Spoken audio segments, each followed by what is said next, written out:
Welcome back, everybody. It's been a while since we've done a build video, so we're going to do another one. This one, I'll try and go into as much detail as I can. The whole teardown process, the whole rebuild process, what to do, what not to do. So stick around and let's get into it. This is an L59. It is the flex fuel version of an LM7. So it's an LM7, but it has flex fuel injectors, which are, I think, 32 pounds per hour. So that'll go nicely with the cam that we're putting in this thing. These also, or this one has 706 heads, which are about the same as 862 heads. I feel like it might be a little bit better, but either way, good heads. They flow pretty good. Let's see here. So what we're going to be doing to this thing is tearing it apart, obviously, rebuilding it, obviously. But we're going to be doing some upgrades. We're putting a sloppy stage 3 cam in it, LS7 lifters, rocker arm trunnion upgrades from Michigan Motorsports. I'm debating on doing some ARP head bolts or something else, but we'll figure that out. Yeah, we're keeping the drive-by-wire. This is for a customer, and it's going into an old Studebaker. So that should be pretty fun. I guess let's get right into it, you guys. We got to start tearing this thing apart and seeing what we're working with here. I inspected the cylinders with the borescope before I even picked it up, and they look great. They still have cross hatching and stuff like that. So, and the guy I got it from, he parts these out for a living, so he gets a whole truck from Copart and drives it, runs it, drives it around, and then pulls it apart. So this was running and driving when he got it, and yeah, let's get into it. Normally I would pop the intake off, kind of get everything off the outside of this thing, and then push it outside and pressure wash it, clean it off. That way I'm not dealing with gunk and stuff all over it while I'm taking it apart. And you know, I don't like that. I might do that this time, but it's freezing outside, you guys. It's like, it's probably in the 30s today, and overnight it gets down to like 22.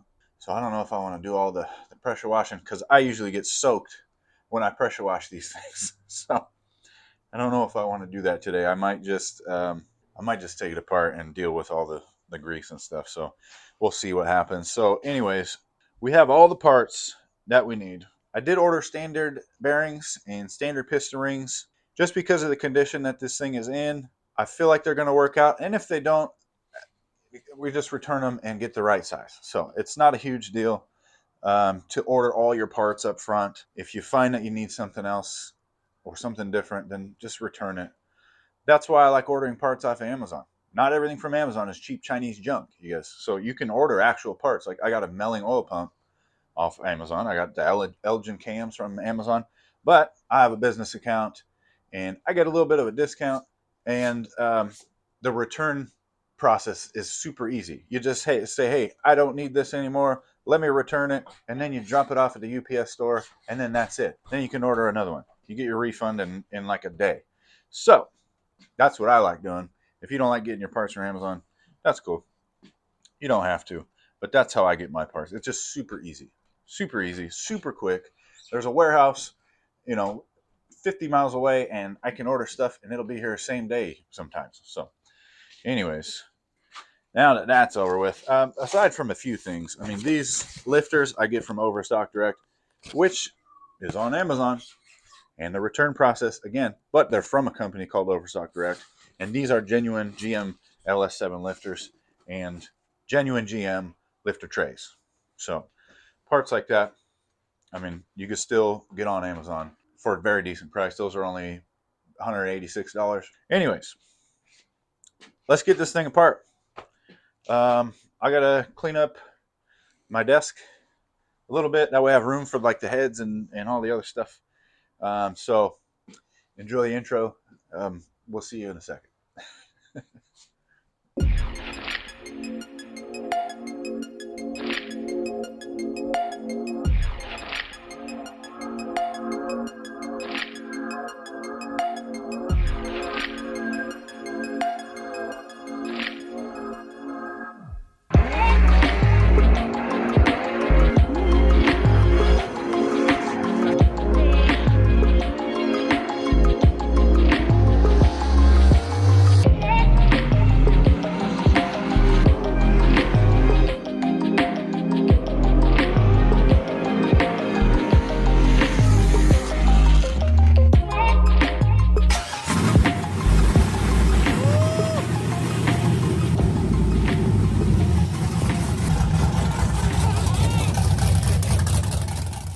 All right, you guys, we're gonna get right into it.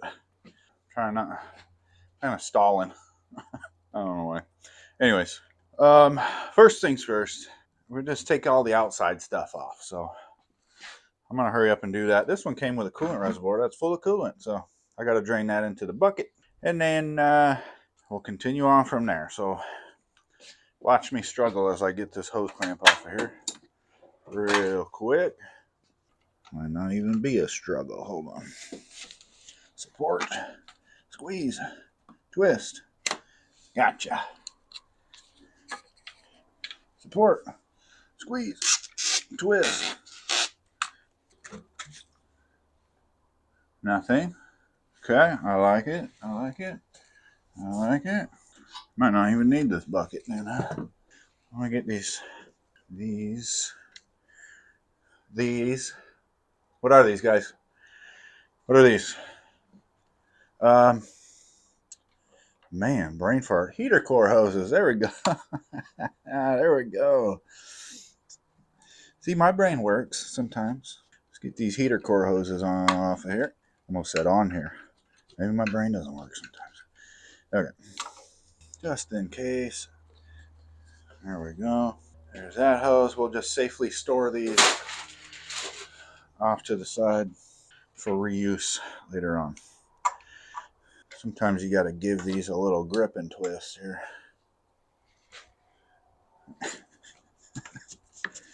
Just like that. Loosen them up a little bit.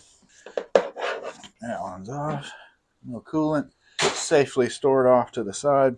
Okay, now this side is almost free and clear. Let's get these battery cables off of here. Oh, hey. They didn't cut it. That's awesome. And it's the whole tube. That's amazing. I love that. Okay, we need a 10 mil. We're using power tools, guys. We don't have time for hand tools. Nope. Too long. There.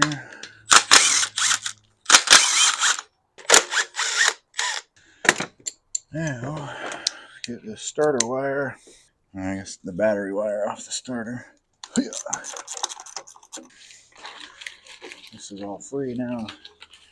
Let's get this all out of here. What's that? What's that? What's going on here? Who's that? Who's that? What's there?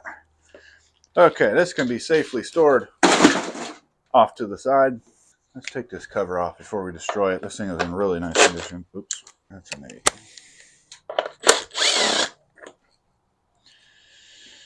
It's not too bad. I mean, this is honestly one of the cleaner engines I've gotten.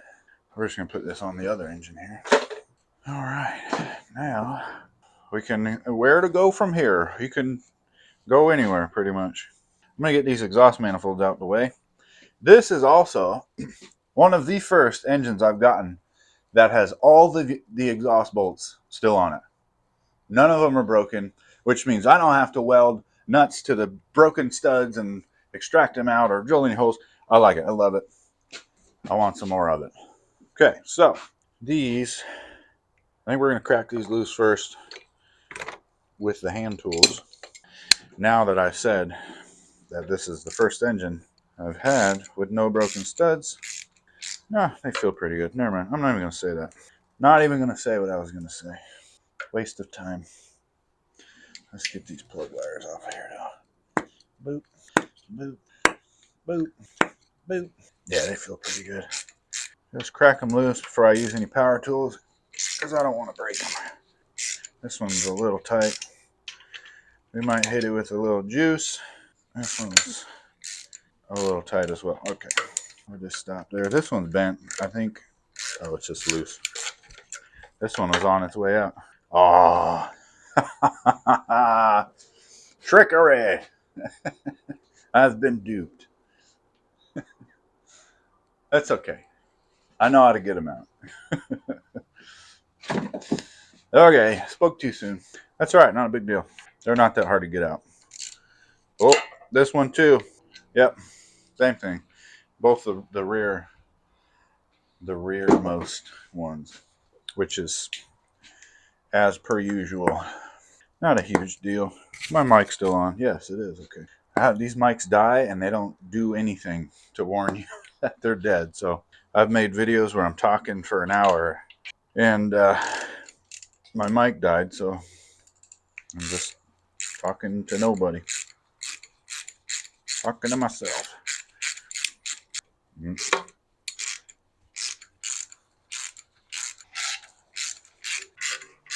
That one's loose.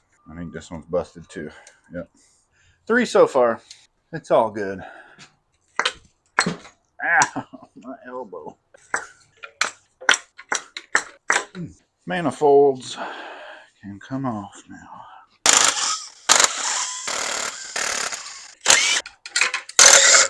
Okay. Okay, driver's side. Goodbye. Now these bolts can go right into the garbage. Okay. She's getting smaller and lighter. Now, get these engine mounts off of here.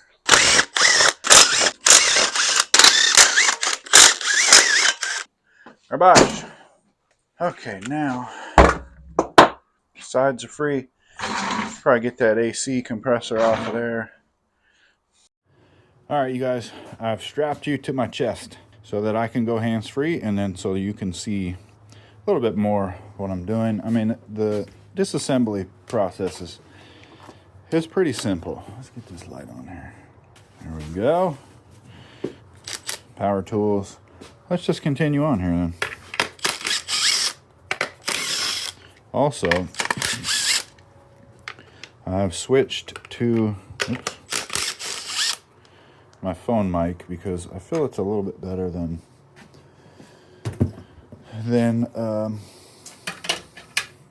what am I saying here? It's better than the lavalier mic that I had. So the voice is more clear. It's just better. Whoa. Oh. Okay. These can go down here in a safe place. Let's do the other side.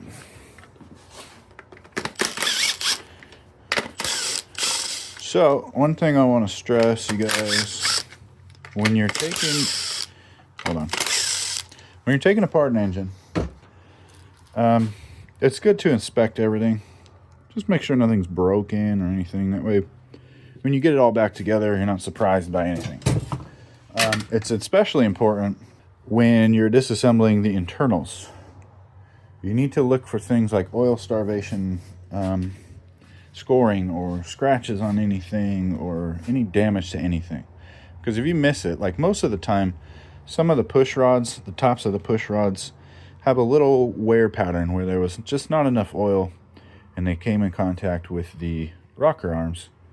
And those need to be replaced along with the rocker arm from that push rod because the rocker arm cup is damaged. We are going to be replacing the push rods on this thing. And yeah, so let's get this alternator off of here. We need to take this belt off. Get this big bad boy. And where's my 15 mil? Where'd the 15 mil go? Oh, found it.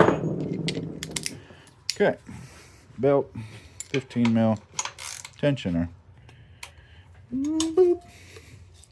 This comes off, or does it? Yep, there we go. Just kidding, I knew that. And then comes off like so. Belt. As you can see, I have a few of them. Belt is off. Let's get these guys off here. Actually, let's get the AC off first. This little tensioner on the AC, man, sorry if I'm making you guys dizzy. Made myself dizzy just then. As you can see, the tensioner just has a spot for a 3/8 socket. Ooh, that belt is nasty. And you just twist it like that, releasing tension on the AC belt, thus allowing you to struggle to get it off. There we go. Okay, she's off of there. She's stuck to the crank pulley. As always, look at this belt. My goodness. Those are deep. Okay. That's garbage. I don't generally save those because they all look like that. 10. Let's get to 15. Look at that. Perfect. This guy comes off like that. This guy comes off like that. This guy comes off. Oh, I guess I didn't need to. Oh yeah, I'm taking the whole thing off anyway, so this guy comes off like that.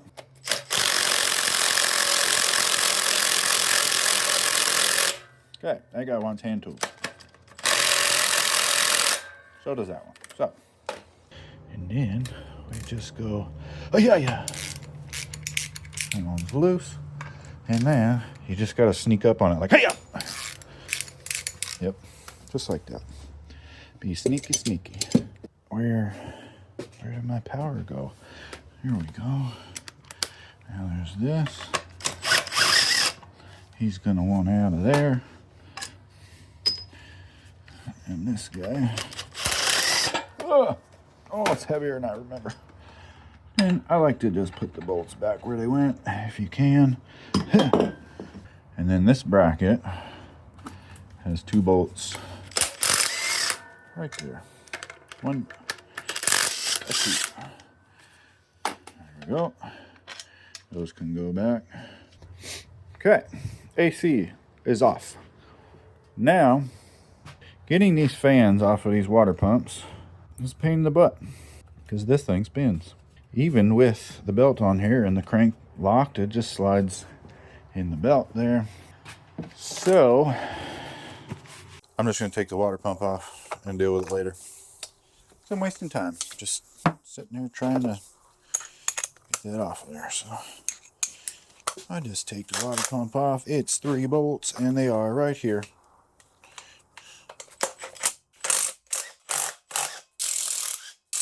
Oh. Uh-oh. My battery died. I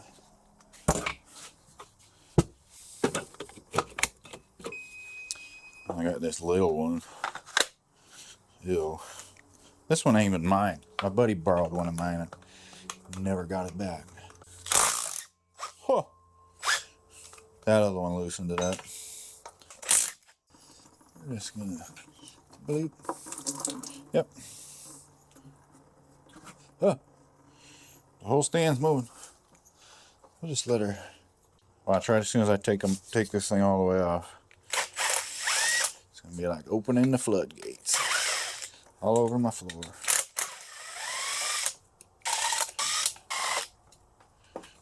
Ugh. Yep. Ah! Every time. Ah.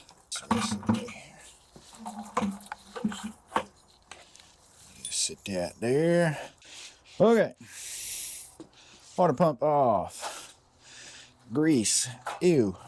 Okay, maybe I will pressure wash this thing. Let me know if you guys like this POV style view. I like watching POV videos like this. I don't necessarily like filming them because then I have to wear this like bra like thing and it gets kind of annoying. So I'm gonna pop this thing off, put you guys up on the stand. We'll continue on from there.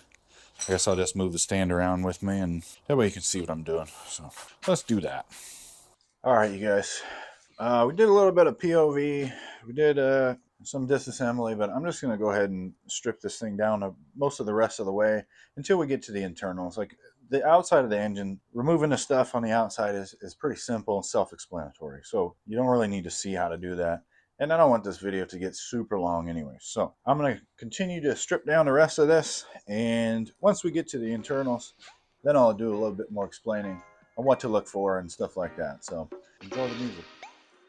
Also, I'm dealing with the flu, so I don't want to talk too much right now anyway, so I'm just going to strip this down, and I'll explain when I have to.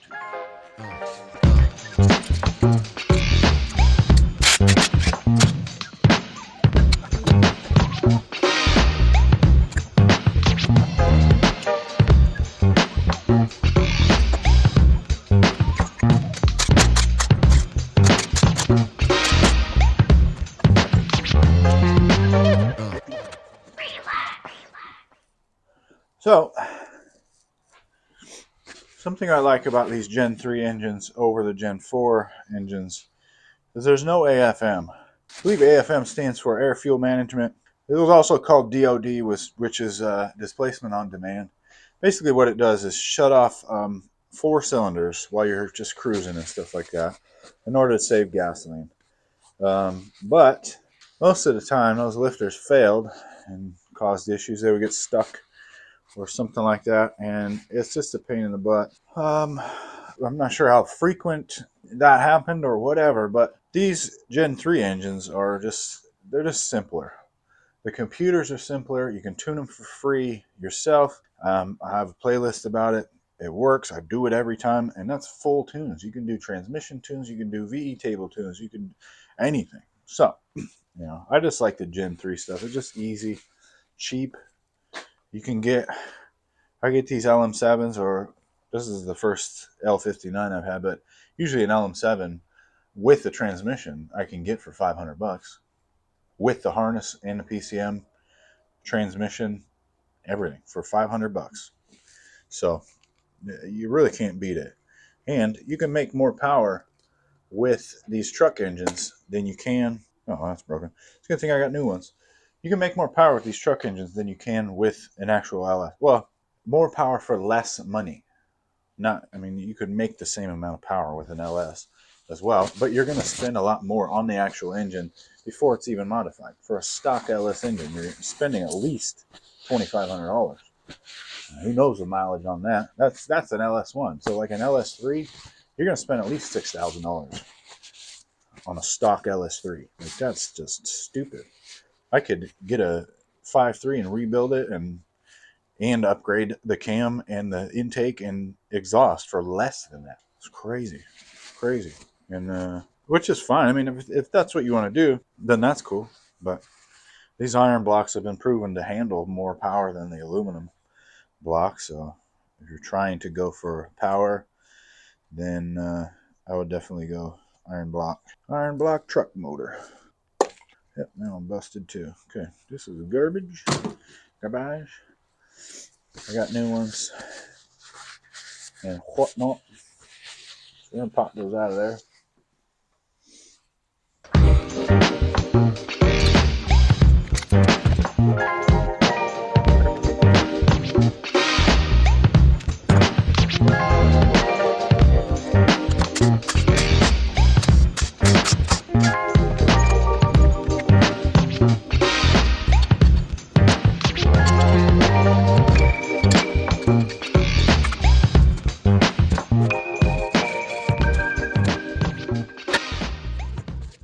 Okay, let's get these valve covers off here and see what we're working with. Just 4 bolts on the top. Come on, boot. Yeah, those look pretty good. Rocker arms look pretty good. I like to just wiggle them. That one's nice and tight. Those are compressed. That's why. Okay, so that side looks pretty good. Let's go to the other side now. This driver's side is always. Oh no, the driver's side is always a bit dirtier than the passenger side. Just because of the way the PCV system works. This is a fresh air intake from the intake, and it allows fresh air to come into the crankcase, and then the PCV vent is on the driver's side, which allows the crankcase pressure to go into the intake, which usually comes with oil vapor and stuff like that. So that's why the driver's side inside the head is usually a little bit more dark than the passenger side, because all the oil vapors are going up into this head. See what I mean? This side's way cleaner, like way cleaner. It looks like a new, almost new head with very low miles on it. This one looks like it's been ran for a few hundred years. A few 100,000. But yeah, that's because it's sucking in fresh air and then going through the engine, and then all that oil vapor that happens while the engine is running and heating up and stuff like that just goes into the driver's side. Man, those springs look brand new. I like that. Okay, anyways, probably drain the oil in this thing. I'm going to do that real quick, and then we'll come right back.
Alright, you guys, let's finish taking this engine apart, shall we? I've been battling the flu for the last few days, so I haven't been really in here that much. So we're just going to do a quick POV. Let's get these lifters out of here. I like to just go through and get all the bolts undone real quick on these lifter trays. It is a good idea to replace your lifter trays when you're rebuilding your engine, because the plastic from heating and cooling and heating and cooling and heating and cooling, it gets a little distressed, I guess. I don't know what you would call it, but it doesn't grip the lifters like it should. It needs to be somewhat tight on the lifters and whatnot. Oh wow, these have the old style lifters in it. Huh. Wow, I haven't seen those in a long time. That's strange. These are original. Huh. Okay. Usually they have, or the ones I use, I think I've got a whole box of them somewhere. Let me show you them real quick. Oh, hold on. Got my lifter tray here. So that one goes here. Yeah, that's strange. Let's pull these out real quick, and then I'll show you a comparison to some other styles. So, lifter trays. Hey, one of them came out. Nice. So, what these trays do is they stop these from turning. Since these are a roller, flat tappet lifters need to rotate and stuff on the camshaft, but these have a roller, so they need to stay straight. That's what there's flat spots on there for, and these trays just hold them in place so they don't have to have a tie bar or something between the two. But what happens over time, this plastic kind of just doesn't hang on very good, and that's why the lifters didn't come out with this piece of plastic, because they're not really on there that tight. So okay, let's get this guy out of here. Those are in there pretty good. I mean, a lot of times I got to fight with these things to get them out of there, and these are just sliding right off. So that's a good sign for the internals of the engine. Something else you want to do also is just make sure to look at the rollers and stuff like this. Like, see, there's a little, it looks like a scratch on there, but I can't feel it with my fingernail, so that's probably pretty good. There's another one there, can't feel it, so we're probably pretty good on that. I don't see any problems with those. Man, that's strange. I haven't seen this style lifter in a long time. Okay, now let's go to the other side. Hold on.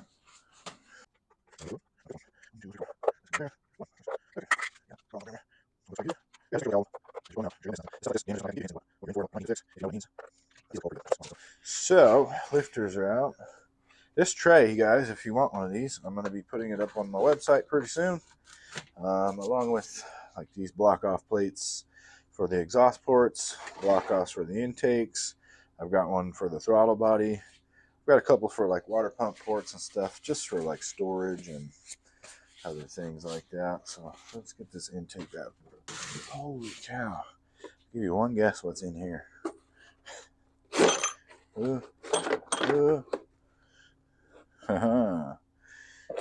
Bunch of main cap bolts, push rods, rocker arms, and lifters. These are out of an LM7. Well, multiple LM7s. These are LS2 springs or LS6 springs plus LM7 springs, but this is what I was talking about. These lifters. I haven't seen this style in a while, and I thought these were only on older engines. So this engine is supposed to be a 2004, but now I'm thinking it might be a little older than that. Also, because they switched the head bolt design in 2004, these top right and top left head bolts are shorter than the rest of them on, let's say, 99 to 03. And then in 04, they switched to regular length. These head bolts came off of this engine. There are different lengths. So this guy goes in there. This one goes in here. This one's so short so it doesn't go into the coolant jacket right there. This one as well. But if you put it in this one, boop, goes all the way in. So this, if this was an 04 like I was told, it would have, should have, I think, the same length. And I believe they switched to all this length or a little bit longer than this, I think. I don't remember. But yeah, so there's that. Anyways, let me put this big hunk of crap somewhere else. Let's get this crank pulley off here. This is kind of a pain in the butt, so might as well just do it now. Okay, ready. This is my least favorite part. One of them. Putting these things on is my least favorite part as well. So this. I'm going to tip this whole stand over. Holy cow. This one's on there pretty good. Man, this one's on there pretty good. Okay, ready? Let's go.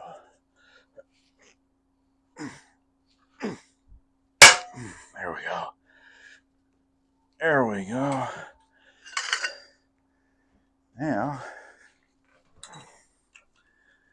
yeah, we got it. See, that one's a pain in the butt. Looks brand new though. That's crazy how good that looks on the other side. And the threads, brand new almost. So, can't reuse these because they are torque to yield and they stretch when you torque them down. So, get you a new one of those. Let's see, where we go? Right here. Brand new one from ICT Billet. These are 18 bucks on Amazon. So, not gonna break the bank for you. Okay, now we can get this balancer off. And how we do that is you need one of these style 3-jaw pullers. These are by far the easiest way that I've found that these things come off of there. It's pretty simple. Screw this guy in there. It's important to lube the threads on this because this sees a lot of pressure. So what I do is I lubed it with ARP's Ultra Torque Lube, and it worked great. So this goes in there. This goes into the crank. This goes in there like that. These just lock on here. And you just tighten this thing and it'll pull her off of there. I like to hit it with a little bit of heat. You don't need a whole lot, but it helps. And this guy just has a 3/8 hole in it, so we can just use a 3/8 ratchet. I grab my torch. We just need to heat this thing up just a tiny bit. Probably don't even need to heat it up, but I like to. And then this should just slide right off.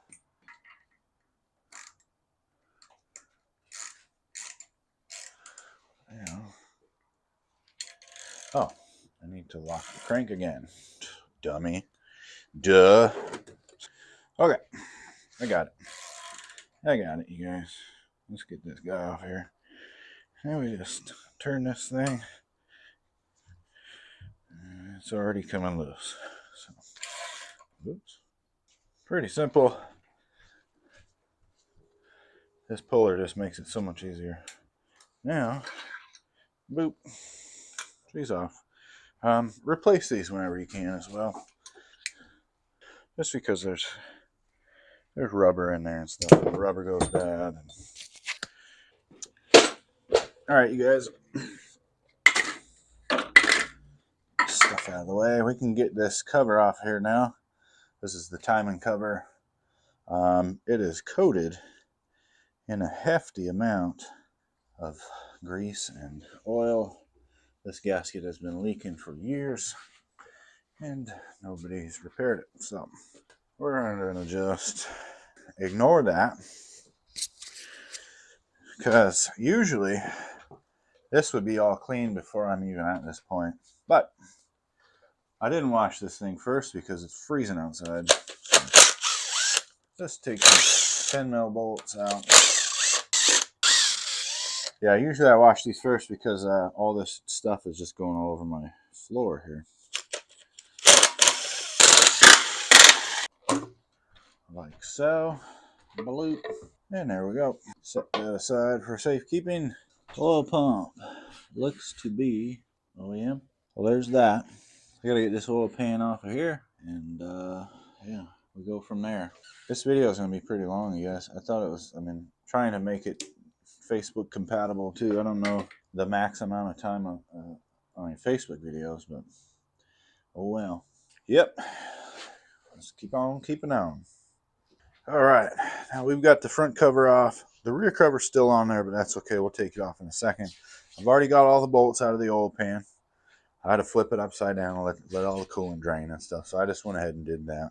But yeah, let's pop this oil pan off real quick. Should just come right off. The gasket will get stopped a little bit like it usually does. Come on out of there. Now, we can set this off to the side. And, it looks fairly clean. So there's no junk in the pickup tube, which is a good sign. So check your pickup tube. If there's a bunch of junk in there, then you probably have issues with this engine. But we're rebuilding it anyway, so we're going to tear it all apart, and it doesn't really matter. So we'll take this pickup tube off. It's just one 10 millimeter bolt. Not sure why they don't use two. There's kits you can get that allow you to use two bolts for better sealing, because this was a problem with these engines as well. It's the O-ring would go bad in here and would start sucking air in through that O-ring, and you'd get low oil pressure and oiling issues and stuff like that. So there is a provision for two bolts right there. I'm not sure why they didn't think to use that. This just comes out. O-ring usually stays in there. Oh, she's full of oil. All right.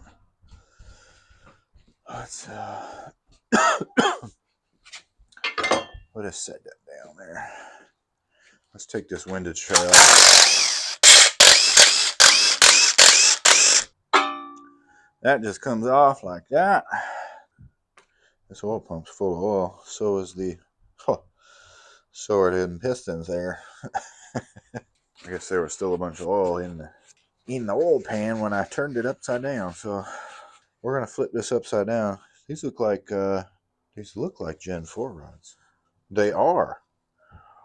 You guys, this has full floating rods in it. Or full floating wrist pin rods. Gen 4 rods. Nice. That's even better than I was expecting.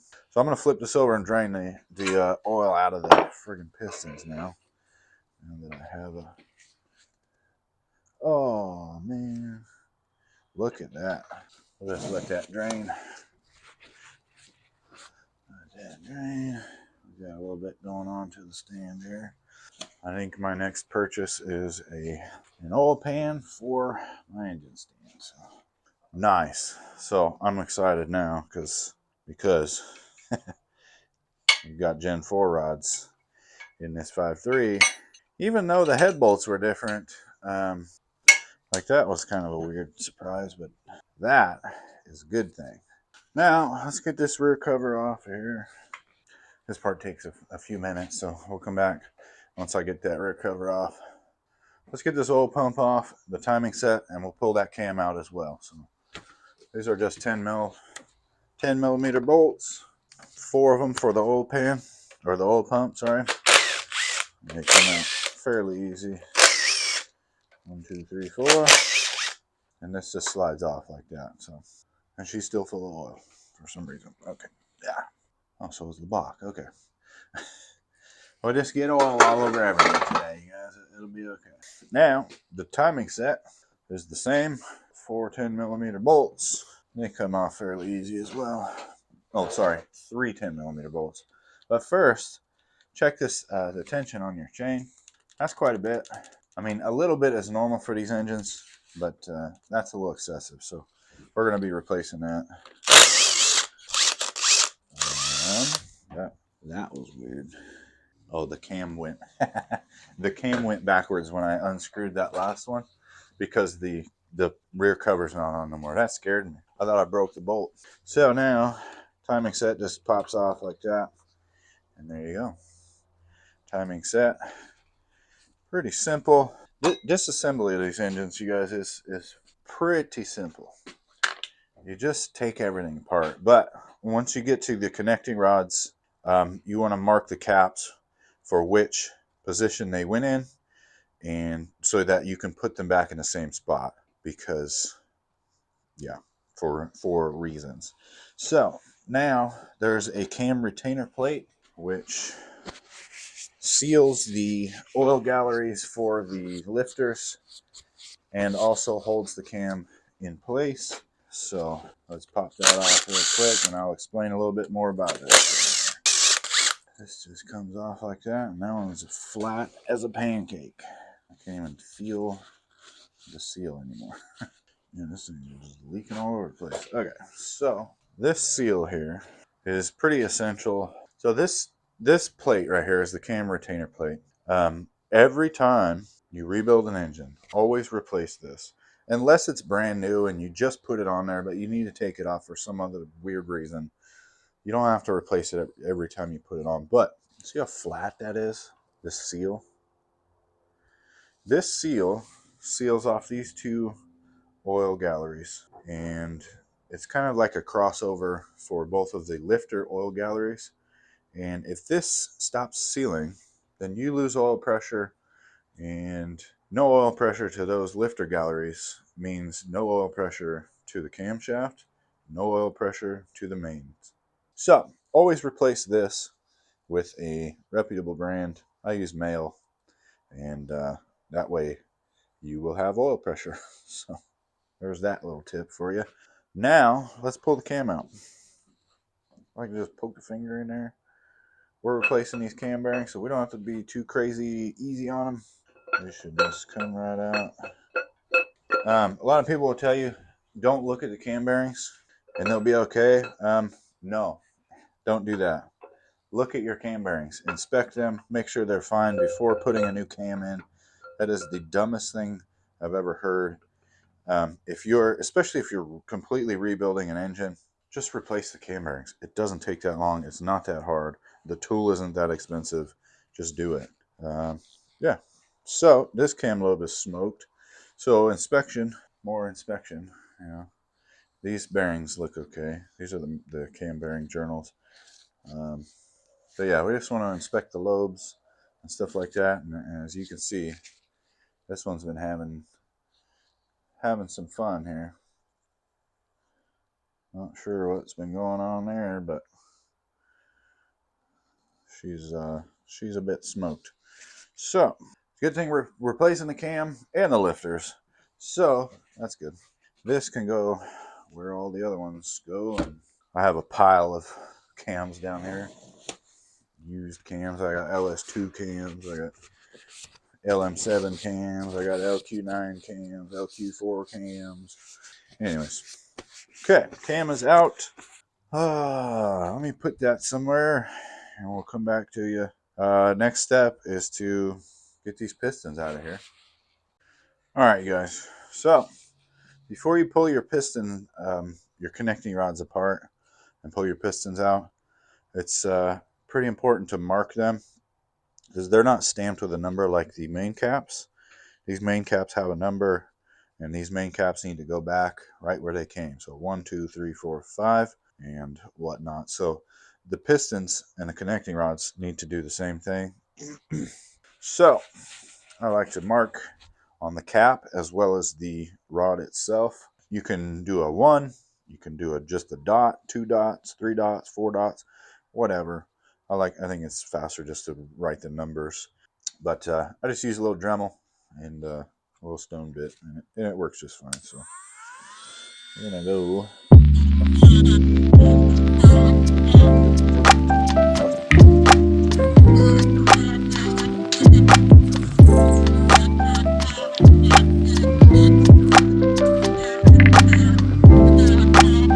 Those are marked. Now we can evacuate the pistons out of the block. Okay, now that you've marked all your caps and rods, you can begin to crack all of them loose. And those are just 11mm bolts. It's pretty self-explanatory. Where's my wrench? Let's grab the 11. And here, I'm just going to crack all these loose, and then we'll get to taking the pistons out here.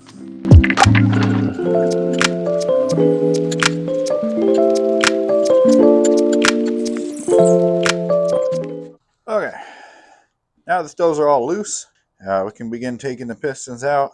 This is pretty simple as well. You just take them off one by one. Start with the cap and then the piston. I like to put them on the bench in the orientation that the engine is facing, like the ones over there. Number one is driver's side, so that'll go on the driver's side and whatnot. So I'm gonna get to doing that. Pop this cap off and see what these bearings look like actually. Oh yeah, just as I suspected. Beautiful. Inspect your bearings. These bearings look great. No scratches, no scoring or nothing like that. So that's awesome. We're gonna go set this where it needs to go on the driver's side. And then we'll just shove this piston down out of the cylinder there. And these come out fairly easy. You just push it down, put your hand down here and grab it as it comes out so it doesn't fall. And there we go. Other side of the bearing looks pretty good too. You can see that piston looks good. These are they're not full floating rods, but they are the better looking rods. So that's cool too. These piston and rings look pretty good, and the pistons don't look bad either. Go to number 2, and so on and so forth. So I'm going to do that.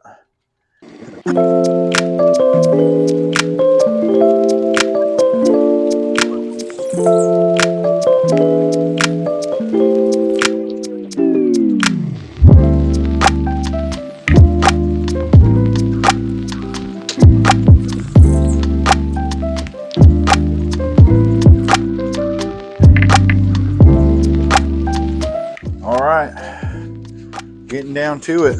Now that all the pistons are out, you can start cracking these main cap bolts loose. And I just use a breaker bar and crack them all loose, and then you get the main caps out, and then the crankshaft comes out. It's pretty simple. So I'm going to do that real quick. This thing spins over like butter though. It keeps spinning when you let go of it. I like it. This thing's awesome. All of those bearings on the rods look amazing. So that's a good sign. Yeah, I'm going to crack these loose real quick. So I'm going to use the old breaker bar.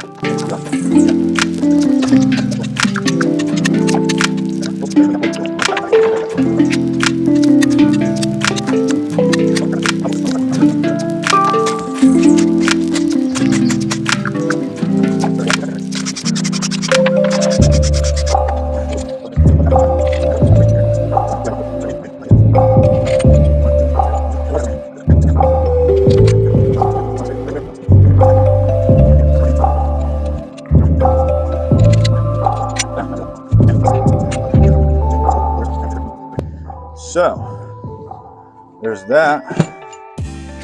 Now you just lift the crank out, and then you have a bare block,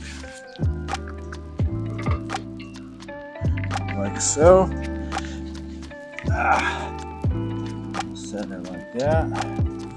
Leave that there. These bearings look good. The top ones always look better than the bottom ones. And that's that. That is a bare LS block. LS block. It's an LS. Stop it. Grab you up here. So Those main bearings look fantastic. But like I said, the top ones always look a little bit better than the bottom ones just because there's not really a whole bunch of weight or forces acting on the top ones. But yeah, that's a bare block. I'm going to flip this over and let the oil drain and whatnot. We can get a good look at the cam bearings as well. Actually, I'll just do that right now. Blue.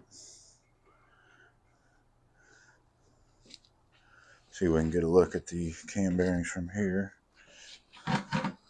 Maybe. Looks pretty good. I mean, this one looks okay. Like, most people would just reuse these. And I would too, but we got new ones, so I'm going to just replace them and send it like that. Can't really see the other ones, but this is that face I was talking about with the cam retainer plate. These are the oil galleys for the lifters. You can see straight through there. And yeah, if you lose oil pressure there, then your engine's probably toast. Unless you shut it off quickly after that, but most people don't. Okay, that's going to do it for this video. That was basically a whole complete disassembly of a 5.3 liter or LS, or, you know, the process is the same for the aluminum blocks, the cast iron blocks, the LS, the LQ4, the LQ9, you know, LM7, LM4, all the Vortec LS based truck engines and the actual LS engines are all the same process. So it doesn't matter what you're rebuilding, as long as it's LS based, you can use this guide. And like I said a few times, the disassembly process is just, it's, if you can turn a wrench, you can disassemble an engine. You just got to pay attention to a few things, the orientation of a few things. If you need to write it down, then write it down. But yeah, other than that, it's fairly simple. I like to put everything on the desk, on my workbench. Let me show you real quick. I like to put everything on my workbench the way that it came out of the engine. So this lifter tray, oops, I gotta flip this around actually. So it says rear, it says front, it says which cylinder each lifter and push rod came out of. So the front of the engine, this is passenger side, or sorry, driver side. This is the passenger side, and I have the rocker arms in their orientations, the main caps, the pistons and rods in their orientations, and that is how they will go back into the engine after I replace the bearings and the rings and the rocker arm trunnions and everything. So it's a good idea to stay organized. That way you don't lose track of anything or where everything goes and stuff like that. I mean, the bolts, there's only like 3 or 4 sizes of bolts on this engine. You got your 10 mils, you got a couple of 8 mils, and you have a couple of 13 mils, and then the rest are like 15 mils for the flex plate, 15 millimeters for the main cap bolts, and 11 millimeter rod bolts. So it's really easy, and most of them, the front cover, rear cover, and oil pan, basically take the same bolt, just different lengths. Like the front and rear covers take the same bolt, so if you mix those up, it's fine. The oil pan bolts are a little bit shorter, and yeah, so it's pretty simple, you guys. Don't be afraid to get in there and just start taking things apart, and just make sure you pay attention to where it came from. That way you can put it back where it goes. Next video is going to be about what to do after this. So that would consist of measuring the bearing journals and measuring for your bearings that you got to order. That crank looks amazing. I'm still going to measure the journals with a micrometer and make sure it is within spec. That way I can get standard bearings or oversized bearings if it needs to. If there's any damage, then you need to have it machined and polished and stuff like that. Same with the cylinders. We'll go through and just hit these real quick with the 3-stone hone and make sure there's no low spots or ovaling or out of round. They still all have cross hatching though, I can see from here, so very little wear on those cylinders. There's no scarring or anything like that, so that's good too.